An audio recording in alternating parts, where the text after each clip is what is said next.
Noi abbiamo i nostri ragazzi che hanno contatti in una giornata infiniti, ma non incontrano un volto umano. Sì.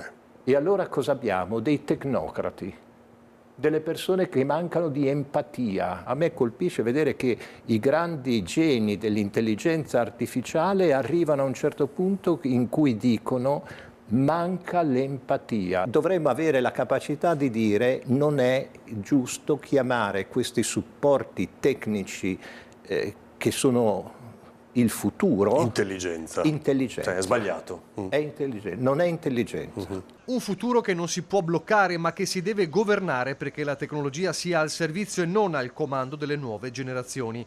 I giovani al centro del Veneto nella riflessione del Patriarca di Venezia, protagonista assieme al presidente della regione della puntata speciale di Ring, che per entrambi ha rappresentato una prima volta insieme. Non vi eravate mai visti, credo, dal vivo, è vero? Beh, è la prima occasione di tante altre occasioni che spero di poter condividere. È vero, Patriarca, ancora non Prima eravate volta incontrati. che ho incontrato il presidente. Sì. Il futuro del Veneto passa necessariamente per loro, i giovani sempre più spesso al centro della cronaca, ma, avverte il Patriarca, le soluzioni emergenziali sono solo gli ultimi tasselli del mosaico. Certo, il metal detector è l'estrema ratio, però unita ad altri tipi di incontro con i nostri giovani, deve essere l'inizio, direi, di un modo diverso di concepire anche l'ingresso dei giovani nella società. Come anche credo sia importante avere con loro un vocabolario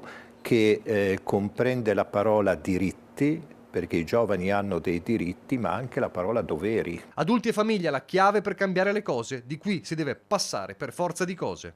Il tema dei giovani interpella soprattutto il tema degli adulti, dei contesti culturali, sociali in cui i nostri ragazzi trovano o non trovano una possibilità per diventare persone responsabili.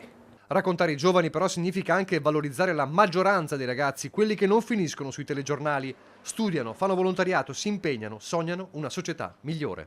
Io credo che ai giovani dobbiamo dare anche spazio, dobbiamo dare anche voce, proprio per questo abbiamo lanciato il Consiglio regionale dei giovani, che viene organizzato grazie al supporto anche magari degli istituti scolastici, in modo tale che possano proporre iniziative e anche, perché no, dei progetti di legge al Consiglio regionale.